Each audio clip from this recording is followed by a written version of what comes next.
बनावट पनीर प्रकरणी केंद्र सरकारकडूनही आता दखल घेण्यात आलेली आहे। एफडीए विभागामध्ये 196 अधिकाऱ्यांची नियुक्ती करण्यात आली आहे। भाजपा आमदार विक्रमसिंह पाचपुतेंनी या संदर्भात माहिती दिलेली आहे। केंद्र सरकारनेही आता एनालॉग पदार्थांबाबत हरकती मागवलेल्या आहेत।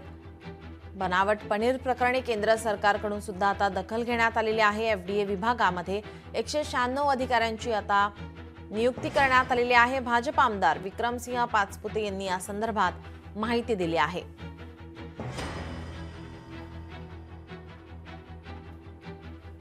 एकशे 96 नवीन स्टाफला अधिकाऱ्यांना आस्थापनेमध्ये त्या ठिकाणी स्थान मिळालेलं आहे। एफडीएची स्ट्रेंथ वाढलेली आहे। पण आपण शासनाकडे ही मागणी केलेली आहे की कॅग रिपोर्टनुसार जेवढे रजिस्टर्ड जे आस्थापना आहेत किंवा ज्या बिझनेसेस आहेत याच्या हजारच्या मागे एक अधिकारी असणं गरजेचं आहे।